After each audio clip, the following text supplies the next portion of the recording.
முன்னொரு காலத்தில் துர்வாசகர் என்ற துறவி ஒருவர் வாழ்ந்து வந்தார்.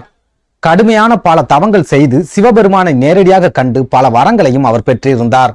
ஆனாலும் துர்வாசகரின் மனதிற்குள் ஒரு சின்ன மன வருத்தம் இருந்து கொண்டே இருந்தது. அதாவது ஈசனிடம் எத்தனையோ வரங்களை பெற்ற அவர் மண்ணை பொன்னாக்கும் வரத்தை மட்டும் பெறாமல் விட்டுவிட்டார். இதனால் மண்ணை பொன்னாக்கும் வரம் நமக்கு வேண்டும் என்று மறுபடியும் துர்வாசகர் தவம் செய்ய முடிவு செய்தார். ஆனால் காட்டிற்குள் சென்று தவம் இருந்தால் அங்கு ஏற்கனவே தவம் செய்யும் ரிஷிகளால் நமது தவத்திற்கு இடைஞ்சல் வரும் என்று நினைத்த அவர் தண்ணீருக்கு அடியில் தவம் இருக்க முயற்சி செய்கிறார். உடனடியாக கங்கை நதிக்கு செல்லும் அவர் கங்கை நதியிலேயே ஆழமான பகுதியை தேர்ந்தெடுத்து தண்ணீருக்குள் மூழ்கி இருந்து தவம் செய்ய ஆரம்பிக்கிறார். ஆனால் வெகு நாட்கள் தவம் இருந்த பிறகும் துர்வாசகருக்கு இறைவன் காட்சி கொடுக்கவே இல்லை.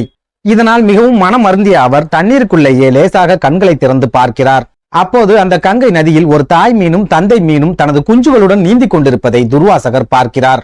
உடனே அவரது மனதிற்குள் புதிய சிந்தனை ஒன்று தோன்றுகிறது. அதாவது தவம் இருந்து ஈசனிடம் நாம் வாங்கும் வரங்கள் கொடுக்கும் மன நிம்மதியை விட இந்த மீன்களைப் போல் குழந்தைகளுடன் வாழ்ந்தால் அதிக மன நிம்மதி கிடைக்கும் என்று துர்வாசகர் எண்ணுகிறார். அந்த கணமே தனது தவத்தை கலைத்துவிட்டு கங்கை நதியிலிருந்து வெளியே வரும் துர்வாசகர் பக்கத்து நாட்டு மன்னனான துஷ்யந்தனை போய் சந்திக்கிறார். துஷ்யந்தனுக்கு 50 மகள்கள் இருக்கிறார்கள். அவர்களில் ஏதாவது ஒரு பெண்ணை திருமணம் செய்து கொண்டு குடும்ப வாழ்க்கை வாழலாம் என்ற திட்டத்தோடு துர்வாசகர் துஷ்யந்தனை சந்திக்கிறார். துர்வாசகரின் எண்ணத்தை தெரிந்து கொண்ட துஷ்யந்தன் தனது மகள்களுக்கு சுயம்வரம் நடத்த இருப்பதாகவும் அதனால் எந்த பெண்ணையும் தங்களுக்கு திருமணம் முடித்துக் கொடுக்க முடியாத நிலையில் இருக்கிறேன் என்றும் துர்வாசகரிடம் கூறுகிறான்.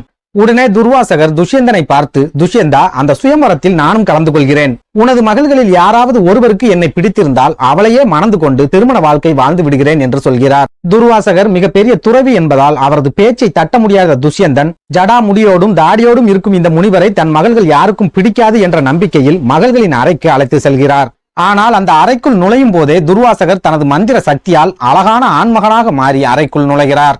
துர்வாசகரை பார்த்த துஷ்யந்தனின் மகள்கள் 50 பேரும் துர்வாசகரைத்தான் திருமணம் செய்து கொள்வோம் என்று விடாப்பிடியாக இருக்கிறார்கள். இதனால் செய்வதறியாமல் தவித்த துஷ்யந்தன் தனது மகள்கள் 50 பேரையும் துர்வாசகருக்கே திருமணம் செய்து வைக்கிறான். திருமணம் முடிந்த அடுத்த கணமே துர்வாசகர் தனது தவ வலிமையால் 50 மனைவிகளுக்கும் தனித்தனி ஆடம்பர மாளிகைகளை உருவாக்கி கொடுக்கிறார். சிறிது நாட்களிலேயே துர்வாசகரின் 50 மனைவிகளுக்கும் பெண்ணுக்கு 2 வீதம் 100 குழந்தைகள் பிறக்கிறார்கள். இந்த சமயத்தில் மன்னர் துஷ்யந்தன் தனது மகள்களை பார்ப்பதற்காக ஆடம்பர மாளிகைக்கு வருகிறார். முதலில் நேராக மூத்த மகளின் வீட்டுக்கு செல்லும் துஷ்யந்தன் தனது மகளை பார்த்து சந்தோஷமாக இருக்கிறாயா என்று கேட்கிறார்.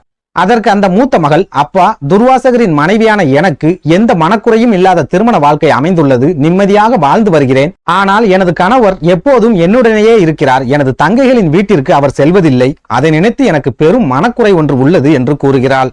ஐயோ, இது விபரீதமாக அல்லவா இருக்கிறது என்று நினைத்த துஷ்யந்தன் உடனடியாக 2வது மகளின் வீட்டிற்கு செல்கிறான். 2வது மகளும் முதல் மகள் கூறியது போலவே தனது கணவர் எப்போதும் தன்னுடனே இருப்பதாகவும் தனது அக்கா தங்கை வீட்டிற்கு அவர் செல்வதில்லை என்றும் வருத்தம் தெரிவிக்கிறாள். அப்போதுதான் துஷ்யந்தனுக்கு உண்மை நிலவரம் புரிய வருகிறது. அதாவது துர்வாசகர் தனது தவ வலிமையால் 50 உருவம் எடுத்து 50 மனைவிகளுடன் சந்தோஷமாக வாழ்ந்து கொண்டிருக்கிறார். இப்படியே சில ஆண்டுகள் கடந்தன. ஒரு நாள் துர்வாசகரின் 50 மனைவிகளும் துர்வாசகரை பார்த்து, நமது குழந்தைகளின் எதிர்காலத்திற்கு நீங்கள் என்ன செய்ய போகிறீர்கள் என்று கேட்கிறார்கள். அவர்களது அந்த கேள்வியில்தான் துர்வாசகருக்கு ஞானோதயம் பிறக்கிறது.